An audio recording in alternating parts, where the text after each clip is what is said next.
பேசு, அரசியல் பேசு. பேசுகிறான், கேரளாவில் பேசுகிறான், தேநீர் கடையில் எல்லா இடங்கள்லையும் பேசுவான். அதனால தான் அங்கே வாக்குக்கு காசு கொடுத்து வாக்கை வாங்கினார்கள்னு ஒரு செய்தியை காட்டு பார்ப்போம். இப்படி தான் இலவசத்தை அறிவிச்சுட்டு இருக்கானா? கேடுகட்ட சமூகமடா தம்பி, இது கேடுகட்ட ஆட்சி முறை. நீங்க ஆள் மாறுது, ஆட்சி மாறுகிறது. ஆட்சி முறை மாறுகிறதா? உடன் பிறந்தவனே, ஆட்சி முறை மாறுகிறதா? இந்த கட்சி வந்தாலும் சாராயம் இருக்குது, இந்த கட்சி வந்தாலும் சாராயம் இருக்குது. இவன் வந்தாலும் ஊழல் லஞ்சம், இவன் வந்தாலும் ஊழல் லஞ்சம். இவன் வந்தாலும் இருட்டு, இவன் வந்தாலும் இருட்டு. இவன் வந்தாலும் திருட்டு, இவன் வந்தாலும் திருட்டு. இவன் வந்தாலும் பாலியல் கொடுமை வன்கொடுமை, இவன் வந்தாலும் பாலியல் கொடுமை வன்கொடுமை. என்ன இருக்குது? ஆள் மாறுது, ஆட்சி முறை மாறுகிறதா? ஆட்சி முறை மாறணும். அறிவு சமூகம் சிந்திக்கணும். விழிப்புணர்வு தான் விடுதலையின் முதல் படி, முதல் அதப்படி. எங்க விழிப்புணர்வு? உனக்கு சேவை செய்ய வருகிறவன் எதற்காக வாக்குக்கு காசு தருகிறான்? வாக்குக்கு காசு கொடுக்கிற அந்த இடத்திலே ஊழல் லஞ்சத்திற்கான விதை ஊண்டப்படுகிறது என்பதை நீ சிந்தித்தால் அதாண்டா விழிப்புணர்வு, அதாண்டா விழிப்புணர்வு. ஒரு முதலாளி முதலீடு செய்கிறான், ஒரு தொகுதிக்கு 15 கோடி 20 கோடி முதலீடு செய்கிறான் என்றால் மக்கள் சேவைக்கா லாப தேவைக்கா? இதை அறிவு சமூகம் சிந்திக்கணும். எப்படி ஊழல் லஞ்சத்தை ஒழிப்ப? எப்படி ஒழிப்ப? நீ நோட்டை வாங்கிட்டு ஓட்ட விற்கிற, அவன் அந்த ஓட்டை வாங்கிட்டு நாட்டை விற்கிறான், அவ்வளவுதான். என்ன மாறுதல் வரும்? என்ன மாறுதல் வரும்? வாக்குக்கு காசு கொடுக்கிற அந்த இடத்திலே மக்களுக்கான சேவை என்பது செத்து போய்விடுகிறது. மாண்புமிக்க ஜனநாயகம் செத்து கேடுகட்ட பணநாயகம் பிறந்து விடுகிறது. இதை ஒழிக்கணும். யாரால முடியும்? ஒன்னால, இங்க இருக்கிற ஒவ்வொருத்தனால. தம்பி, ஒரு வண்டி நிறைய குப்பை, அதை கொளுத்துவதற்கு வண்டி நிறைய நெருப்பை எடுத்துக்கொண்டு எவனும் செல்வதில்லை. ஒரே ஒரு தீப்பெட்டி, ஒரே ஒரு தீக்குச்சி. அப்படின்னா இந்த அரங்கத்தில் எத்தனை ஆயிரம் தீக்குச்சி இருக்காயின்னு பார்த்துக்க. பற்றி எரியணும், புரட்சி தீயாக மாறணும். கட்சி ஆட்சிகளால் இதை சரி செய்ய முடியாது என் உடன் பிறந்தவனே. புரட்சி ஒன்றால் தான் இதை புரட்டி போட முடியும். எப்படிப்பட்ட புரட்சி? வெளிப்படையாகவே அநீதிகளால் கட்டமைக்கப்பட்ட சமூகத்தை தகர்த்து முற்று முழுதாக புதிய ஒரு சமூகம் படைப்பதான் புரட்சிங்கிறான் பகத்சிங். அப்படிப்பட்ட ஒரு சமூகம், அப்படிப்பட்ட ஒரு சமூகம். பாலு கலாத குழந்தை, கல்வி கேங்காத மாணவன், வேலை கலையாத இளைஞன், இதுதான் என் கனவு இந்தியா என்றான். அடிமை இந்தியாவில் பகத்சிங் வைத்த முழக்கம் விடுதலை பெற்று 80 ஆண்டுகளில் இன்னும் அந்த முழக்கத்திற்கான தேவை அப்படி இருக்கிறது. இப்ப யார் மாற்றுவது? யார் மாற்றுவது? முழுமையான நேர்மை, தூய்மை, எதையும் எளிதில் வென்று முடிக்கக்கூடிய ஆற்றல் பெற்ற இளைஞர்கள் 50 பேர் ஒன்றிணைந்தால் போதும், உலகத்தையே மிகப்பெரிய மாறுதலுக்கு கொண்டு வந்து விட முடியும் என்று வீர துறவி விவேகானந்தர் கற்பிக்கிறார். 50 பேர் ஒன்றிணைந்தால் முடியும் என்றால் 5000 பேர் நீங்க இந்த அரங்கிலே ஒன்றிணைந்திருக்கிறீர்கள். உங்களால் முடியாதா? முடியாதா? மாற்றம் என்பது எங்கிருந்து வரணும்? எனக்குள்ள இருந்து வரணும். என்னில் எந்த மாற்றத்தையும் ஏற்படுத்திக் கொள்ள முடியாத நான் சமூக மாற்றத்தை ஏற்படுத்த முடியாது. நீ இந்த உலகத்தை எப்படிப்பட்ட மாறுதலுக்கு கொண்டு வர விரும்புகிறாயோ அந்த மாற்றத்தை உன்னிலிருந்து தொடங்க என்கிறார் அண்ணல் காந்தியடிகள். நான் என்னிலிருந்து, நீ உன்னிலிருந்து, நாம் நம்மிலிருந்து தொடங்குவோம் மாற்றத்திற்கான தொடக்கத்தை.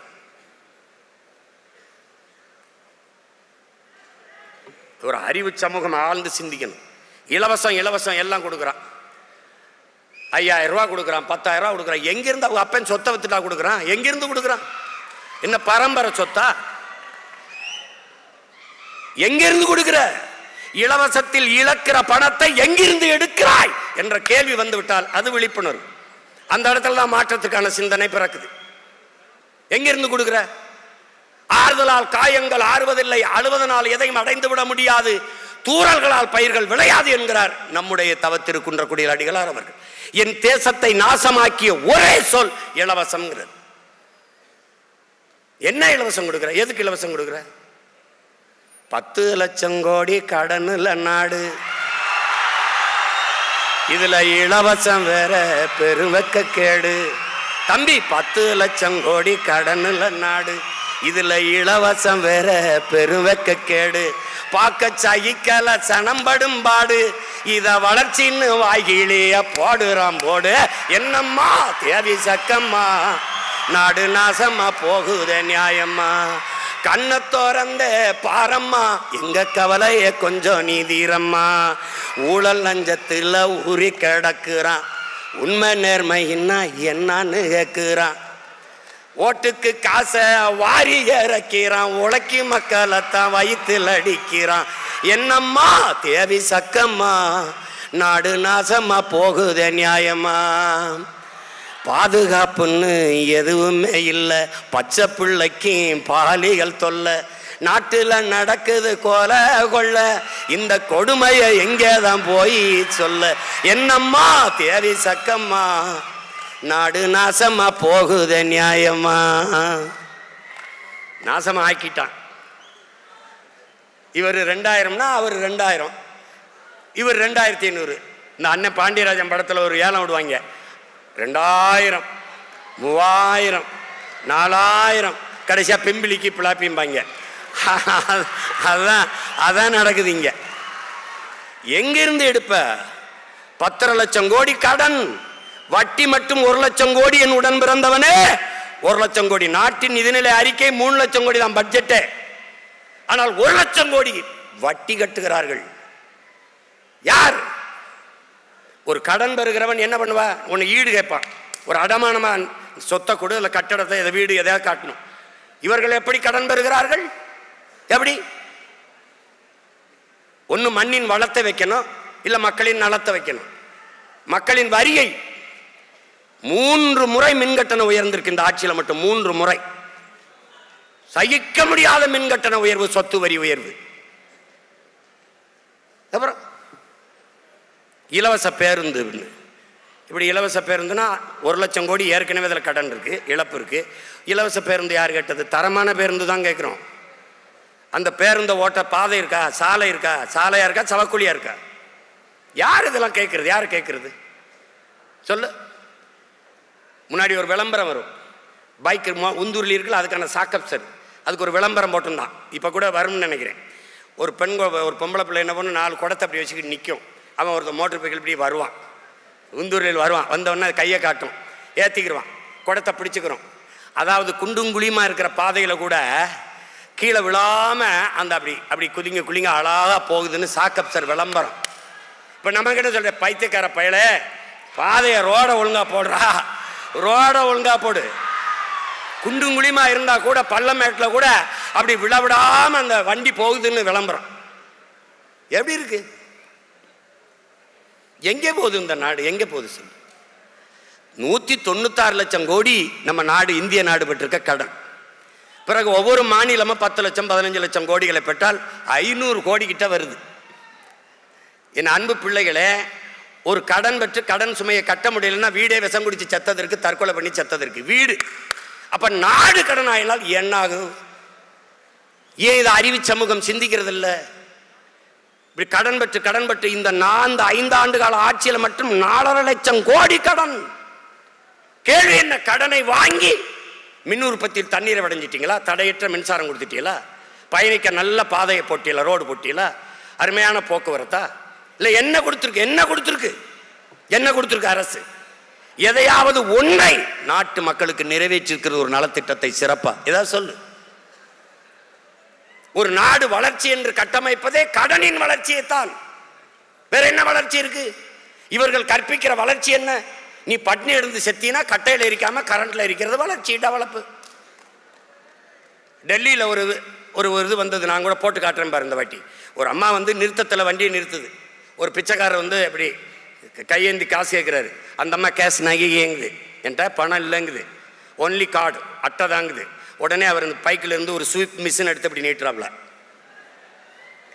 அந்த அம்மா சிரிச்சுக்கிட்டே கீழே அப்படி கிழிச்சு விடுது, அட்டையை கிழிச்சு விடுது. பிச்சைக்காரன் ஸ்வீப் மிஷின் வச்சு பிச்சை எடுக்கிறதல்லடா தம்பி வளர்ச்சி, பிச்சைக்காரனே இல்லாத நாட்டை உருவாக்குவதா வளர்ச்சி. நம்ம எதை நோக்கி நகரம்னு பாரு, எதை நோக்கி நகரம்னு பாரு. இங்கே தேர்தல் அரசியல், கட்சி அரசியல் தான் செய்வார்கள், செயல் அரசியல் கிடையாது, மக்கள் அரசியல் கிடையாது இவர்கள்ட்ட. செய்தி அரசியல், விளம்பர அரசியல் தான் இவர்கள் செய்வார்கள். சேவை அரசியல், செயல் அரசியல் கிடையாது. ஏன் இந்த மாதம் மட்டும்தான், இந்த ஆண்டு மட்டும்தான் கோடை விடுமுறை வருதா? ஏப்ரல் மே இந்த வருஷம் தான் வருதா? அந்த கோடை விடுமுறை செலவுக்கு 2000. ஏன் போன தடவை மே மாதம் வரலையா? கோடை வரல. தேர்தல் வரும்போது நம்ம மேலே ஒரு பாசம் வரும்பாரு, அரிய பாசம். வருஷம் பூரா தண்ணியை போடுறது, சலம்புறது, எல்லா வேலையும் பண்ணுறது.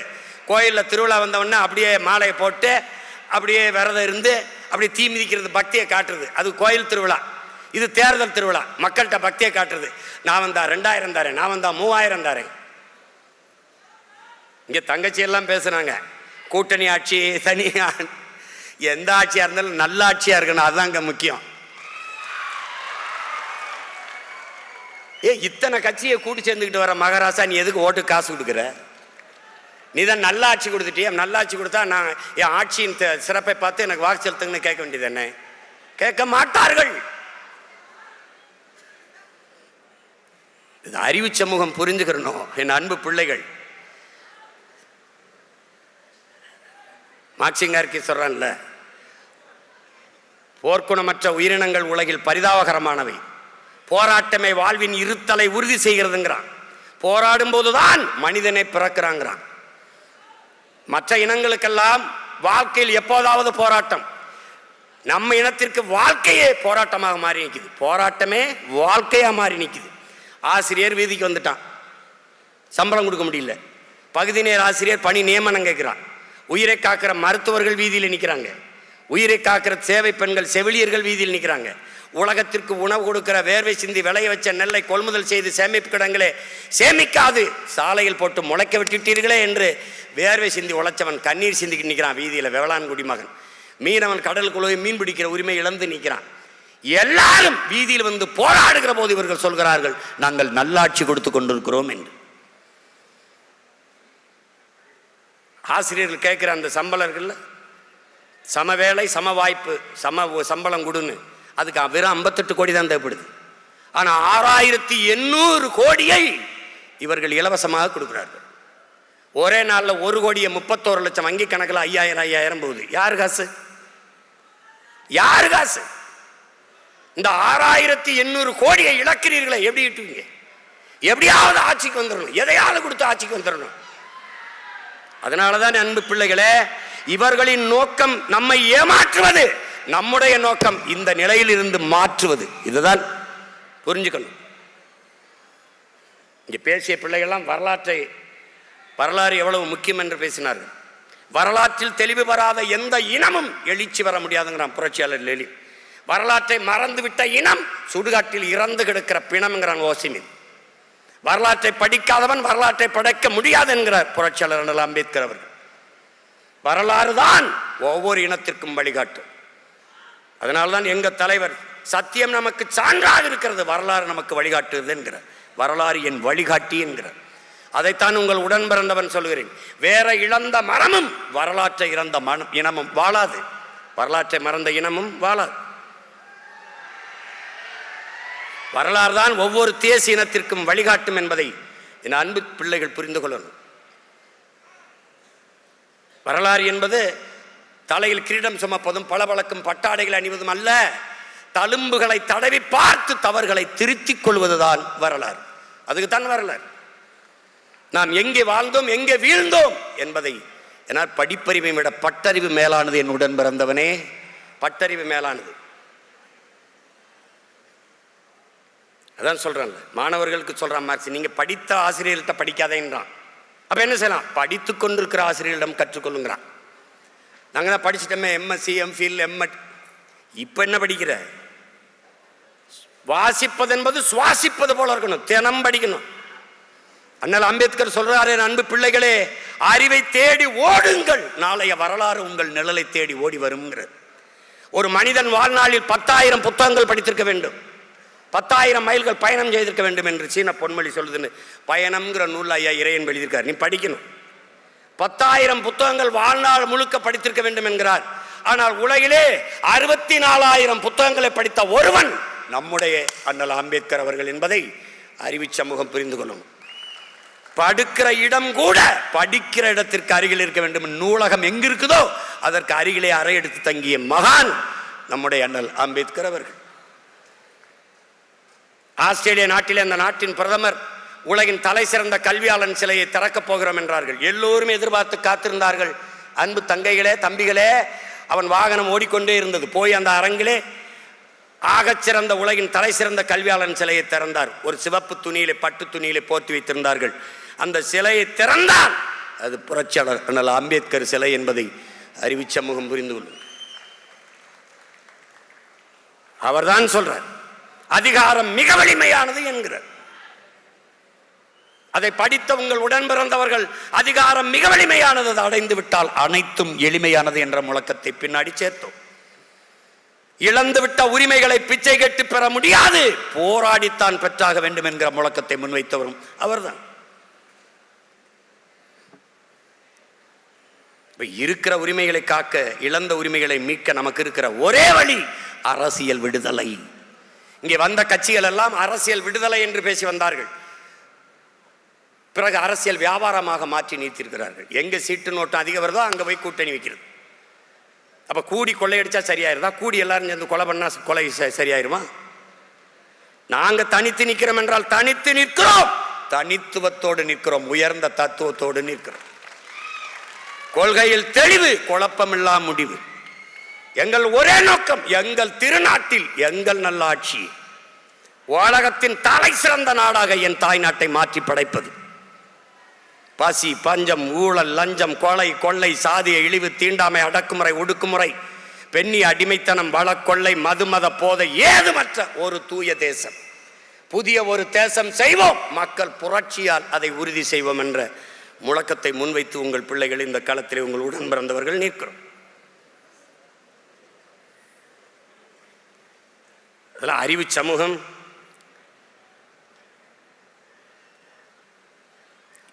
இப்படியெல்லாம் ஒரு அரிய வாய்ப்பை தமிழ் இனத்தில் முன்னவர்கள் செய்கிறதுக்கு யாரும் இல்லை. பணம் இருக்கிறவன்ட்ட இன உணர்வு, மான உணர்வு இருக்காது. மான உணர்வு, இன உணர்வு கொண்ட பணம் இருக்காது. இங்கே இரண்டும் இருக்கிற ஒரே ஒரு மனிதன் நம்மிடத்தில் வாழ்கிறார் என்றால் நம்முடைய பாரிவேந்தர் ஐயா அவர்கள் தான்.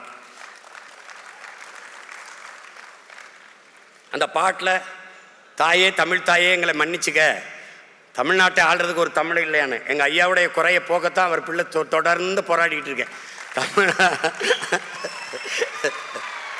தொடர்ந்து போராடிட்டு இருக்கேன்.